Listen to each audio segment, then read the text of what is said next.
Nessa edição, vamos tratar também da cerimônia de posse da nova presidente da Petrobras e do pacto entre a Rússia e a Coreia do Norte. Antes, a apresentação dos participantes hoje da nossa roda, começando por Tony Volpon. Muito obrigado por participar. Tony Volpon, ex-diretor do Banco Central, boa noite. Boa noite.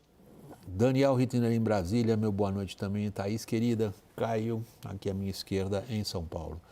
O Banco Central interrompeu hoje o ciclo de quedas da Selic.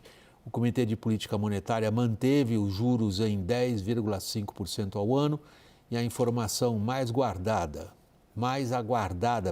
deixa eu me corrigir, a informação que era a mais aguardada, foi uma decisão unânime essa de manter os juros onde estavam. Ou seja, os 4 diretores indicados por Lula votaram acompanhando o presidente do Banco Central, Roberto Campos Neto, e os outros 4 membros que já faziam parte do comitê.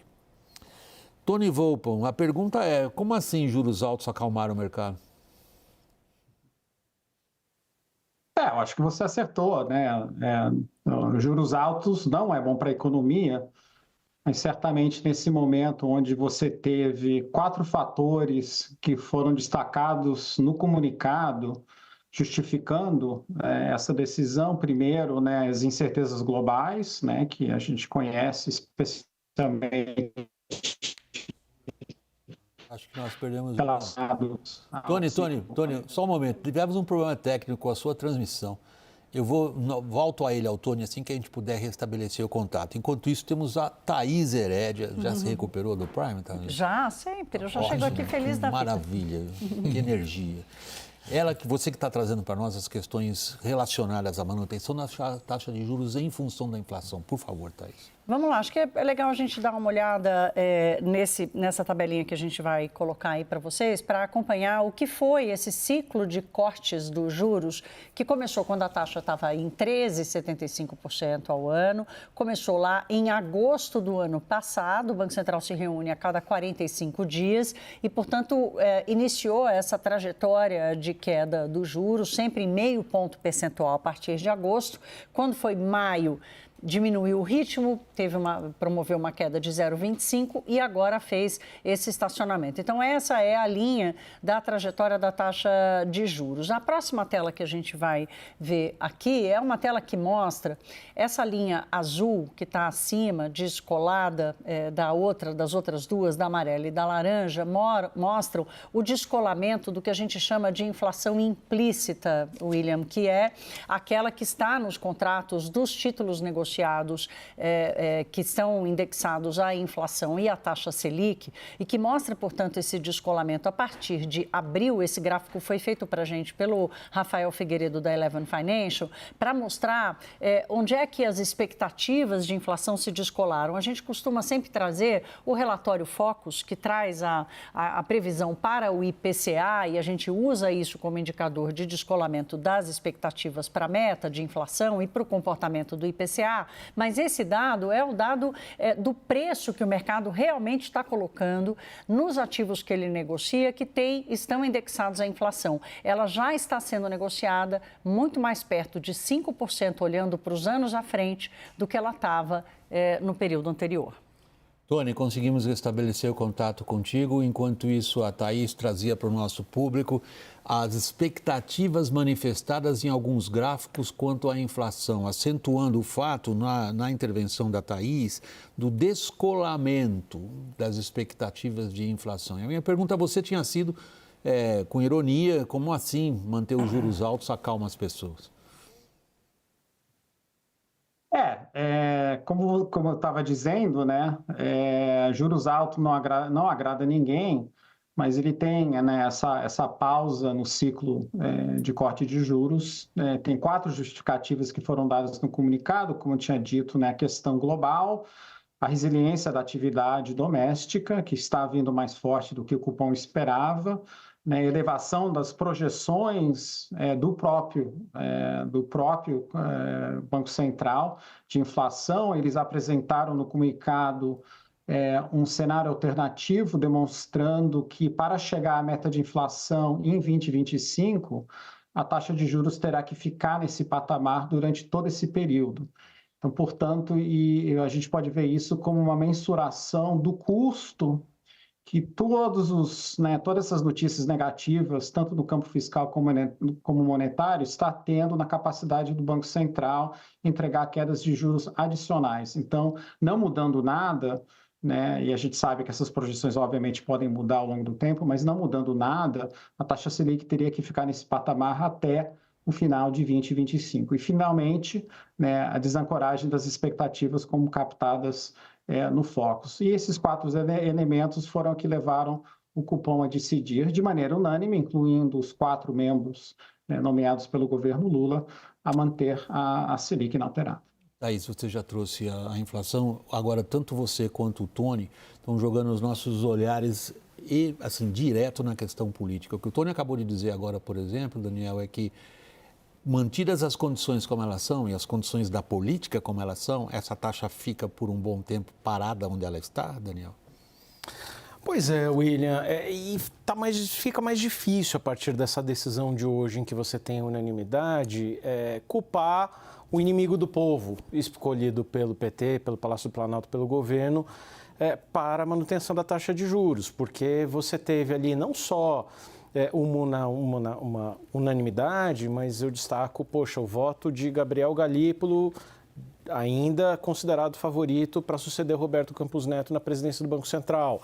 O voto de Paulo Piketty, escolhido, um especialista em inflação, escolhido a dedo pelo ministro Fernando Haddad, alguém que compartilha da trajetória acadêmica de Haddad, que também votou pela manutenção. Então, essas pessoas também estão achando a taxa de juros a 10,5% maravilhosa, como diz Lula sobre Tarcísio de Freitas, por exemplo, fica mais difícil sustentar o discurso. Se você me permite, William, só uma dúvida mesmo que eu gostaria de tirar com o Tony Volpon ainda sobre o movimento do Copom hoje, 2 pontos me chamaram muito a atenção do comunicado, muito mesmo. Primeiro, essa questão de o Banco Central frisar que nesse cenário alternativo de manutenção de 10,5% para a taxa de juros, você consegue atingir quase a meta de inflação para 2025, que é de 3%, consegue atingir 3,1%, mantendo os 10,5% ao longo do horizonte relevante. E aí, o que é o horizonte relevante? Estamos falando de manter 10,5% até o final de 2025 ou considerando que política monetária ali tem um efeito de 6 a 9 meses, é o Banco Central dizendo, olha, eu posso retomar a queda da taxa de juros talvez ali no fim do primeiro trimestre de 2025. E em outro momento o Banco Central fala em se manter vigilante. Vigilante em banco centralês, até onde eu entendo, significa, se for preciso, eu posso subir a taxa de juros também. Essa colocação é correta, né? Vigilante muitas vezes indica uma intenção de dizer, olha, se as coisas não melhorarem ou piorarem de maneira adicional, eu posso de fato ter que contemplar subir a taxa de juros mais uma vez. Obviamente ainda não estamos nesse momento, né? Mas, de novo, é um risco que o Banco Central, obviamente, tem que ficar alerta. Sobre a questão do horizonte relevante, o Banco Central nunca define muito bem qual é o horizonte, né? Você deve ter percebido no comunicado também que ele, discutindo essa questão, colocou incluindo 2025, né? Em termos dessa projeção, da maneira que eu acredito que foi feita, foi basicamente, de novo, uma projeção dos modelos que basicamente indica, se eu simplesmente deixar a taxa de juros do patamar atual, né, e sem alterar ela tanto em 2024 como 2025, qual será a taxa de inflação no final de 2025? No final de 2025, então a gente está quase entrando em 2026. Tá. Eu acho que isso é para demonstrar ao mercado, né, se os fundamentos que foram imputados nessas projeções, questões fiscais, a taxa de câmbio, e outros elementos que vão nessas modelagens, se eles não mudarem, basicamente o que o Pon está dizendo é o seguinte, não tem espaço para cortar juros, né? Alguma coisa vai ter que mudar positivamente para eu voltar a ter espaço para cortar juros. Obviamente, na medida, né, que você chega em 2025 e ele começa a deslocar o horizonte relevante para 2026, é possível que ele poderia, de fato, cortar juros em 2025. Mas vamos deixar isso de lado. Eu acho, né, esse cenário alternativo é realmente, de novo, para dar uma métrica do custo, né, em relação à capacidade do Banco Central de baixar os juros de uma maneira responsável e prudente dessa piora que ocorreu, né, nesses últimos meses. Tony, desculpe te interromper, é que eu quero voltar um pouco à questão política, satisfeita agora a dúvida técnica do Daniel. Uma das perguntas que o Tony está deixando no ar agora, nessa última resposta dele, Caio, é exatamente o que você faz dia sim, dia sim, dia sim, dia sim, que é que tipo de alteração política se espera nesse quadro, que sugira que o Banco Central possa retomar a derrubada das taxas de juros. William, tudo vai depender daquele tal cardápio que a equipe econômica está apresentando para o Lula e o que o Lula vai referendar a partir daquilo. E o impacto do que ele referendar impactar de alguma maneira no fiscal. Porque é possível, é provável até, que não haja medidas de corte de gastos, mas haja revisões tributárias, que na prática é um aumento de arrecadação, certo? Porque se você tira o benefício fiscal das empresas, você vai ter um aumento de arrecadação. É preciso ver o tamanho do impacto disso, se for esse o caminho, pelo menos num curto, médio prazo. Mesmo porque os caminhos via corte de gastos não agradam ao governo e ao presidente da República e, além do mais, eles não são tão impactantes assim, em termos globais, para fins de equilíbrio fiscal. Eu estou falando de revisão de BPC, não estou falando de reforma administrativa, não estou entrando aqui no que é dogma e que não vai passar de forma alguma. Então, como ainda não temos elementos, tanto do cardápio apresentado, quanto do que o Lula quer a partir daquele cardápio, fica no ar. Infelizmente, eu não consigo te apresentar uma resposta, mas tem essas condicionantes, né? Eu não estou cobrando de você uma resposta tipo bola de cristal, o que vai na cabeça do Lula, o que vai na cabeça dos articuladores da política, como que o presidente da República vai enfrentar o que é um déficit estrutural dele de poder na relação com o legislativo, do qual ele depende para qualquer coisa que ele queira fazer em qualquer âmbito, não é? Evidentemente não. Sim. O que eu acho que é uma indagação que está na cabeça de todo mundo que nos acompanha, depois de uma decisão como essa, que desafia a autoridade do presidente. O presidente foi a campo, Thaís, disposto com sangue nos olhos, disposto a cobrar da autoridade monetária aquilo que ele, presidente da República, acha que ele precisa da autoridade monetária, que são juros mais baixos. Ele foi com esse ímpeto e tomou uma paulada, em bom português. A decisão unânime causa para o Lula uma dificuldade política que o Daniel já vinha levantando, que é a seguinte: se Roberto Campos Neto é um sabotador da economia brasileira, o que são aqueles diretores que o Lula indicou então? William, a credibilidade do Banco Central hoje foi restaurada e a premissa da sua pergunta é o desafio à autoridade do presidente. No caso de um Banco Central independente, a autoridade do presidente não cabe sobre a decisão do Banco Central sobre os juros, né? Então, os diretores do Banco Central não estão desafiando a autoridade do presidente, porque o Banco Central tem um mandato que não é um mandato de governo, é um mandato de Estado, é um mandato pela inflação, não é um mandato de projeto de governo que tem que obedecer ao projeto de governo, e o modelo de independência em que desfaz o casamento entre os mandatos do governante e os mandatos dos diretores, dos dirigentes do Banco Central, é o fundamento dessa Thaís, decisão. Isso aí Thaís, a musa da institucionalidade. Sim, não, eu sei disso. Isso é Thaís descrevendo o mundo ideal. Não, eu fiz questão de Agora, descrever... o mundo na prática é da clara tentativa do presidente da República de interferir na política monetária via palavrório. Eu queria só completar aqui, agora? William, que assim, a credibilidade do Banco Central sobe de escada e pula pela janela. Na reunião passada, com aquela divisão, eles quase jogaram a credibilidade do Banco Central pela janela, mas agora eles conseguiram fazer essa restituição. Então, o Lula, que já podia ter aprendido isso nos anos que ele ficou como presidente da República, talvez ele vai aprender a força, né, que a autoridade dele sobre o Banco Central não será exercida. Tony, você estava apontando exatamente a questão da formação de expectativas em função da conduta dos agentes políticos. O que você antecipa como conduta dos agentes políticos depois dessa decisão de hoje?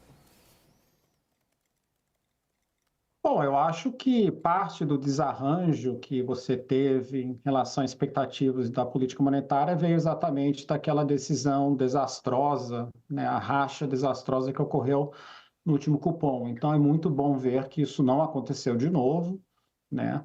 E que, de fato, né, temos uma decisão clara, objetiva, concisa e, como a Thaís disse, né, ajudando a restabelecer a credibilidade da autarquia, né, inclusive pelos 4 membros nomeados pelo presidente governo e sabendo que 2 deles são candidatos fortes a tomar a direção do Banco Central a partir de 2025. Então, isso é uma boa notícia. Eu acredito que haverá um impacto positivo nos mercados financeiros na abertura de amanhã, em função dessa decisão. Agora, temos também, né, a questão fiscal, né, já comentada, e essa tem que ser endereçada, isto é, né, o governo tem que pensar da seguinte maneira: eu aprovei o arcabouço fiscal, ele é meu, né, eu fiz a proposta, eu coloquei ele de pé, né?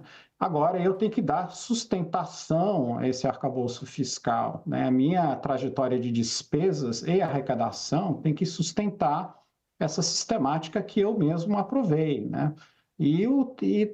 Tanto o executivo como também o parlamento, né? O Congresso também votou e aprovou esse arcabouço. Então, acho que o mercado e a economia como um todo está esperando é que isso de fato seja feito.